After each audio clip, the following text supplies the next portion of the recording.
이탈리아의 유명한 탐험가 마르코 폴로가 당시 미지의 땅이라고 알려져 있던 서아시아나 중국과 일본을 다녀왔습니다. 17년 동안 다녀온 다음에 저술한 책이 동방견문록이라는 책입니다. 그가 임종하게 되었을 때 그의 친구들이 와서 다그쳤습니다.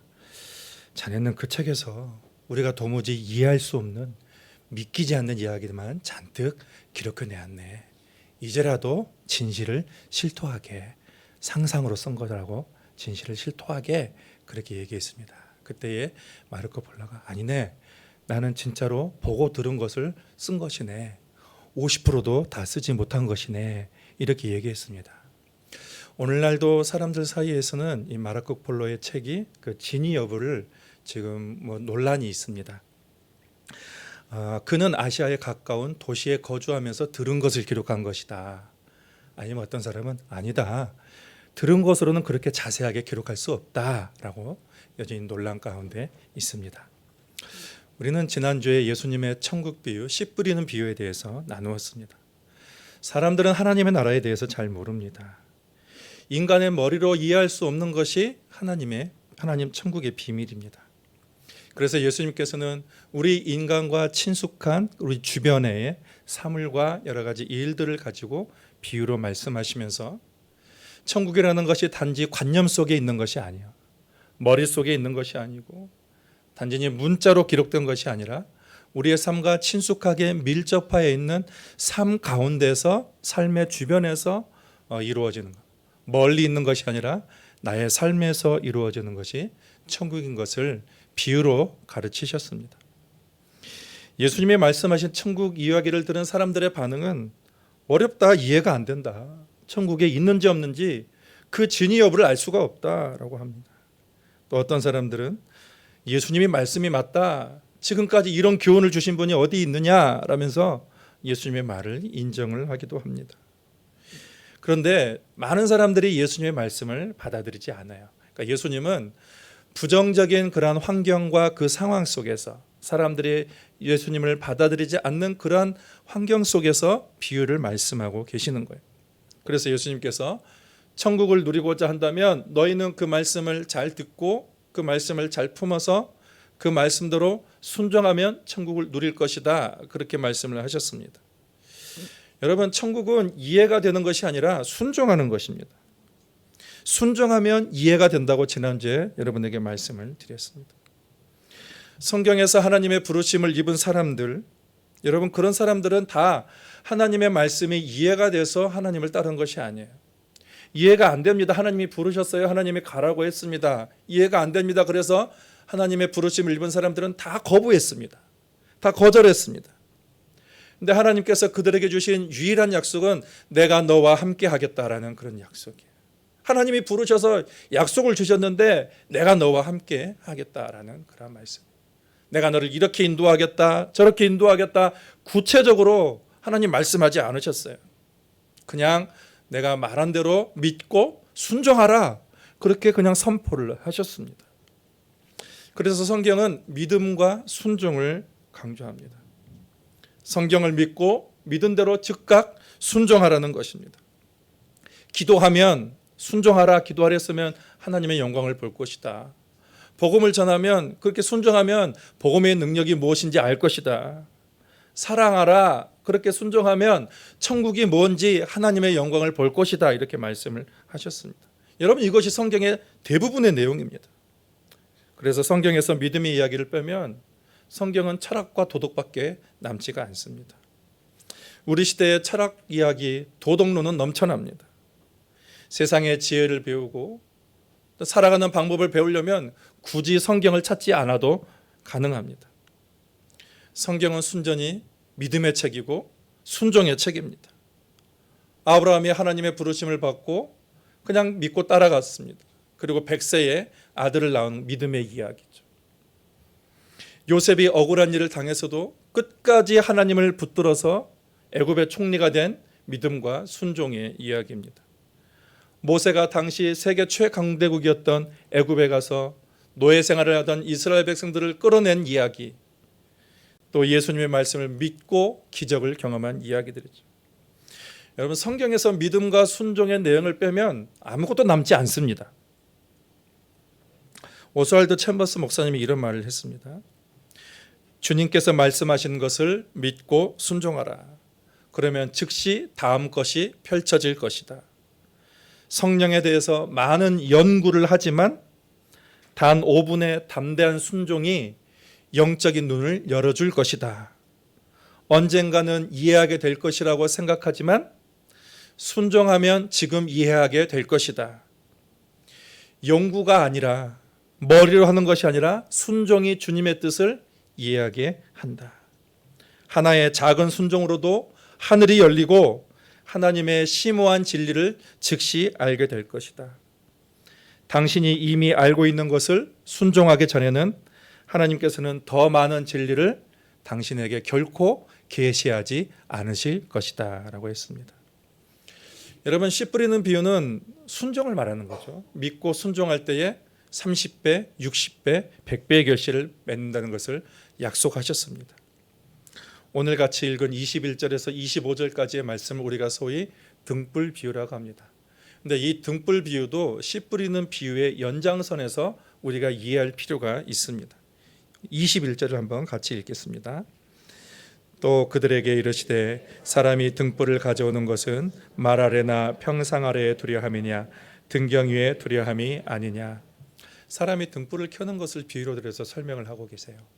여기서 말이라는 것은 우리가 평범하게 쓰는 그런 그릇이라고 할 수가 있습니다. 그리고 평상이라는 것은 영어 성경에 보니까 침대로 돼 있어요. 침대. 그리고 등경은 등불을 걸어놓는 등잔대라는 것입니다. 사람이 등불을 켜는 이유, 그릇에 덮어주려는 거 아니죠. 침상 밑에 그냥 가둬놓으려고 둔 것은 아니죠. 등불을 켜는 이유는 등잔대에 올려놔서 환하게 밝히기 위한 것이죠. 그런 이유에서 등불을 켭니다. 그래서 22절에 다음과 같이 말씀하십니다. 이것도 같이 읽겠습니다. 드러내려 하지 않고는 숨긴 것이 없고 나타내려 하지 않고는 감추인 것이 없느니라. 감추인 것은 반드시 나타나기 마련이고 또 비밀은 드러나기 마련입니다. 등불이 어두운 공간을 밝히기 위해서 이 등잔 뒤에 올려진 것처럼 하나님의 복음도 온 만민이 다 알 수 있도록 만천하에 하나님의 복음도 드러나게 될 것이라는 그런 말씀이에요. 그러니 주님께서는 어떻게 하라? 그 복음을 듣는 태도에 대해서 우리에게 24절, 25절 우리 한 번 더 읽겠습니다. 또 이르시되 너희가 무엇을 듣는가 스스로 삼가라. 너희의 헤아리는 그의 헤아림으로 너희가 헤아림을 받을 것이며 더 받으리니 있는 자는 받을 것이요 없는 자는 있는 것까지도 빼앗기리라. 그러니까 이 말씀은 한마디로 말하면 잘 헤아려 드리라는 말씀이에요. 하나님의 말씀을 잘 헤아려라. 그래서 귀담아 들으라는 말씀이죠. 여기 보면 천국은 영적인 빈익빈 부익부 현상이 뚜렷합니다. 말씀을 믿고 순종하여서 그 능력을 경험한 사람은 순종의 능력을 알기 때문에 하나님의 말씀을 더 많이 듣고 그대로 순종하면 천국을 무한하게 누릴 것이라는 그런 말씀이죠. 반면에 하나님의 말씀을 배척하고 말씀을 가까이 하지 않고 순종하지 않으면 그 있는 믿음까지도 빼앗기게 될 것이다. 순종을 터부시하지 말라는 그런 말씀이에요. 그래서 있는 자는 받을 것이라는 말은 예수를 잘 믿고 따르는 자에게 주시는 격려의 말씀이고, 없는 자는 있는 것까지도 빼앗기려는 그런 말씀은 하나님의 말씀을 가볍게 여기고 그 말씀을 순종하지 않는 자는 그 있는 믿음도 빼앗길 것이라는 경고의 말씀이라고 할 수가 있습니다. 그래서 한마디로 등불 비유가 우리에게 얘기해 주는 것은 말씀을 잘 듣고 깨닫고 순종하라는 그런 말씀을 얘기해 주고 있는 것입니다. 이제 등불 비유 다음으로 예수님은 두 가지 천국 비유를 연이어 등장합니다. 말씀하십니다. 26절에서 29절까지는 자라나는 씨의 비유에 대해서 말씀하시고, 또 30절에서 32절까지는 우리가 잘 아는 겨자씨 씨앗 그 비유를 말씀하고 계십니다. 먼저 하나님의 나라는 사람이 씨를 땅에 뿌림과 같다라고 했습니다. 밤낮 자고 깨는 중에 이제 씨가 자라되 어떻게 되는지를 사람이 알지 못한다. 그래서 그 씨앗은 스스로 열매를 맺되 싹이 자라서 이삭이 되고 이삭이 자라서 풍성한 곡식을 맺는다. 이삭의 충실한 곡식이 되었다는 것입니다. 우리는 밤낮 자고 깨는 중에 여기에 주목해야 돼요. 밤낮 자고 깨는 중에 농부가 씨를 뿌렸으나 그 씨가 자라나는 과정을 농부가 볼 수는 없고 인지하지 못합니다. 지각할 수가 없습니다. 그러나 농부의 눈에 보이지 않는다고 해서 그 씨앗이 자라나지 않는 것은 아니죠. 농부가 볼 수 없고 농부가 그것을 지각할 수 없을 때도 여전히 그 씨앗은 자라고 있다라는 것입니다. 그래서 저는 이 비유의 말씀을 우리가 은혜의 관점에서 볼 필요가 있습니다. 우리가 복음을 듣고 순종하지만 결실은 하나님이 하시는 거죠. 하나님의 역사가 있는 것입니다. 우리가 그것을 지각하지 못하는 방법으로 하나님께서 역사하신다. 내가 결실하는 것이 아니라 하나님이 결실을 주신다라는 말씀이에요. 하나님의 은혜로 싹이 이삭이 되고 또 이삭이 풍성한 결실을 내게 되는 거예요. 모든 과정 속에 뭐가 있는가? 하나님의 은혜가 있다라는 것이죠. 겨자씨 비유도 마찬가지입니다. 겨자씨 비유도 이 은혜의 관점에서 우리가 한번 볼 필요가 있어요. 겨자씨 하나는 눈에 보이지 않을 정도로 굉장히 작습니다. 그러니까 손톱의 50분의 1도 안 되는 것 같아요. 겨자씨의 크기가. 그런데 주님이 말씀하신 이 작은 겨자씨가 땅에 심기면 얘기가 달라진다. 이야기가 달라진다는 거예요. 심긴 후에는 모든 풀보다도 더 커지고 자라서 또 나무가 되어서 공중의 새들이 그 가지에 깃들인다라고 주님께서 말씀하셨습니다. 이 겨자씨 비유는 천국의 확장성을 말해요. 기하급수적으로 결실이 늘어난다라는 것입니다. 손에 올려놓아도 잘 보이지 않는 이러한 작은 겨자씨가 잘 심겨지기만 하면 1000만 배 그렇게 크기로 자라게 되는 거예요. 그렇게 자라나는 것입니다. 그래서 겨자씨 비유도 씨앗 비유처럼 자라나는 과정을 우리가 지각할 수가 없습니다. 밤낮 자고 깨는 중에 우리가 인식하지 못하는 순간에도 자라난다는 것입니다. 이것이 여러분 천국입니다. 나중에는 공중의 새들조차도 안식처가 될 정도로 유익을 주는 그런 사람이 되는 것입니다. 저는 오늘 설교 제목을 은혜로 자라나는 하나님의 나라라 그렇게 지었습니다.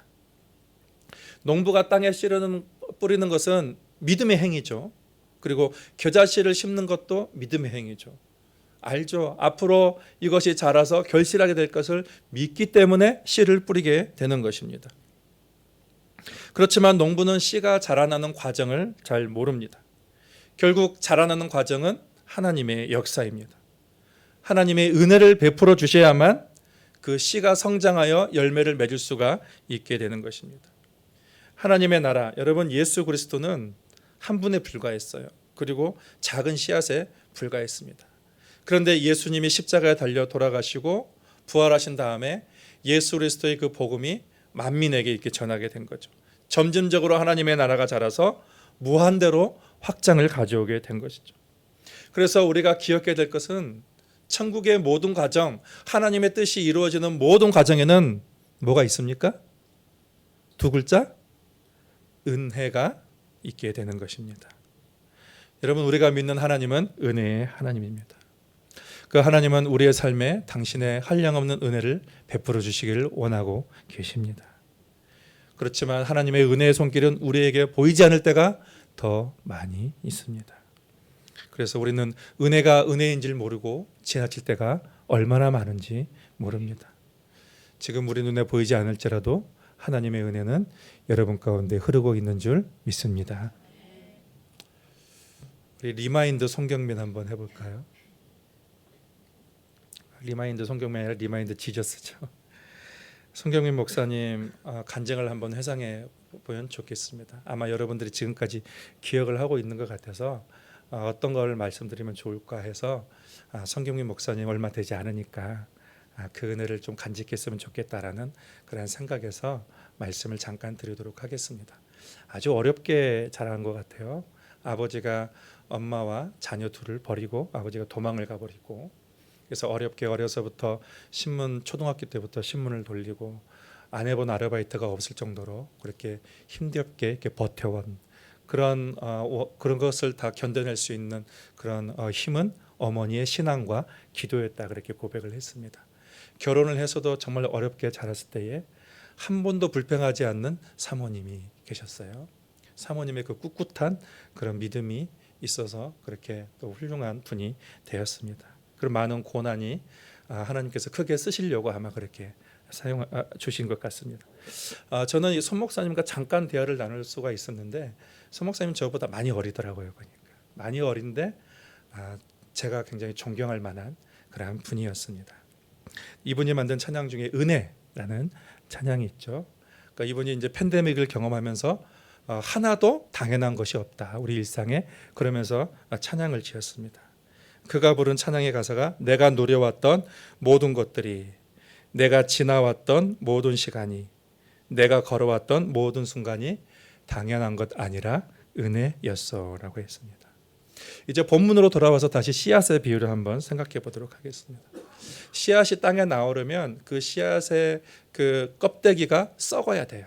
그리고 그 안에 생명의 싹이 그래야 땅을 뚫고 나올 수가 있습니다. 그런데 이게 땅을 뚫고 나온다고 해서 모든 것이 잘 되는 것은 좋은 환경이 아니에요. 오히려 더 악조건이 그를 기다리고 씨앗을 기다리고 있습니다. 맹렬히 타는 태양 때문에 말라 죽을 고비도 만날 것이고, 거세게 몰아치는 폭풍으로 뿌리채 뽑힐 그러한 위기도 있을 것이고, 삼킬 듯한 홍수로 인해서 썩어버릴 수 있는 그런 불안정한 상황도 만날 것입니다. 매서운 추위를 만나서 얼어 죽을 그러한 위험도 있을 테지만 결국은 잘 자라서 좋은 열매를 맺게 되는 것이죠. 씨앗이 겪은 고비들, 위기들, 불안정한 상황들, 그러한 위험들은 그것을 지나는 순간 고통이고 아픔이었지만 지나가 보면 그런 아픔들이 오늘까지 튼튼하게 결실하는 그런 나무로 만들어 온 것입니다. 우리가 고통의 순간에는 그만 그 순간을 버텨내는 데만 신경을 쓰이다가 거기에 쏠려 있다가 이제 한숨 돌리고 나면 비로소 우리가 뒤를 돌아보고 깨닫는 것은 지나고 보니 다 은혜였습니다 라는 그런 고백입니다. 기독교 신앙과 다른 종교와 구분해 줄 수 있는 그런 유일한 단어가 여러분 은혜라는 그런 단어예요.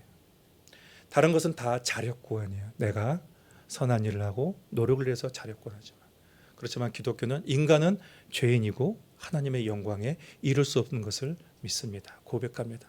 오직 나의 죄를 위하여 내 대신 심판을 당하신, 십자가에 달려 돌아가신 그 예수 그리스도의 은혜, 그것을 믿음으로만 구원받는 것을 우리는 믿습니다. 여러분, 우리가 이제 곧 성찬식을 할 텐데 그런 그리스도의 은혜를 깊이 묵상하는 가운데에 그 하나님의 사랑을 경험할 수 있기를 바랍니다. 우리의 일상의 삶 또한 오직 하나님의 은혜로만 되는 것입니다. 마지막으로 고린도전서 15장 10절 사도 바울의 고백을 우리의 고백으로 같이 한번 읽겠습니다. 그러나 내가 나된 것은 하나님의 은혜로 된 것이니 내게 주신 그의 은혜가 헛되지 아니하여 내가 모든 사도보다 더 많이 수고하였으나 내가 한 것이 아니요 오직 나와 함께 하신 하나님의 은혜로라. 바울이 어떤 사람입니까?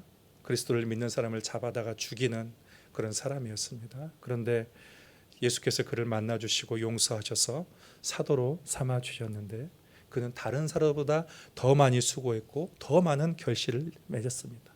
그는 충분히 교만할 수 있습니다. 자기 자신을 자랑해도 됩니다. 그렇게 한다고 해서 누구도 거기에 대해서 반박을 못합니다. 왜냐? 사실이기 때문입니다. 그런데 바울이 사람들 앞에서 고백하는 것은 내가 모든 사도보다 더 많이 수고하였으나 내가 한 것이 아니요 나와 함께 하신 하나님의 은혜로라, 이렇게 고백을 했습니다. 여러분, 우리의 신앙은 오직 은혜의 신앙입니다. 찬양 가사를 비로 사용한다면 모든 것이 은혜죠. 우리 한번 찬양해 볼까요? 모든 것이 은혜, 은혜, 은혜, 한없는 은혜, 내 삶에 당연한 것 하나도 없었던 것을 모든 것이 은혜, 은혜였소. 즐거움도 은혜요, 고통도 은혜요, 지금 내가 만나는 가시 같은 사람도 은혜다, 이런 고백입니다. 오늘은 씨 뿌리는 비유 중에 지난주 것과 해서 씨와 관련된 세 가지 비유를 했고 또 등불 비유를 통해서 하나님의 말씀을 잘 헤아려 드리라는 그런 말씀을 드렸습니다. 성경의 역사는 믿음과 순종의 그 역사 빼면 아무것도 아닙니다. 여러분, 우리가 믿을 수 있는 것도 은혜입니다. 우리가 순종할 수 있는 것도 하나님의 은혜가 주셨기 때문에 가능한 것입니다. 믿고 순종하는 자에게 결실을 맺게 하는 것도 오직 하나님의 은혜인 것입니다. 여러분, 지금도 은혜 베푸시는 그 하나님을 믿고 하나님의 은혜로 여러분 삶 가운데 풍성한 천국을 누리며 살아가는 홍콩동신교회 모든 성도들 되기를 예수 그리스도의 이름으로 축복합니다. 하나님, 모든 것이 하나님의 은혜입니다. 지금 고통 가운데 있고 아픔 가운데 있고 눈물 가운데 있고 하나님 아버지 즐거움 가운데 있을 내가 만나는 사람이 가시와 같이 나를 찌르고 또 나를 도와주는 그런 사람들, 모든 것들이 다 하나님의 은혜입니다. 아버지 하나님, 그것을 우리가 잊지 않게 하여 주시옵소서. 하나님께서 주님 우리에게 말씀을 주실 때에 그 말씀을 믿음으로 받고 그리고 믿음으로 순종하는 가운데에 하나님의 은혜로 결실하며 천국을 온전히 누려가며 살아가는 축제의 인생이 오늘 홍콩동신교회 모든 성도들의 인생이 되도록 주께서 역사하여 주시옵소서. 예수님의 이름으로 기도하옵나이다. 아멘.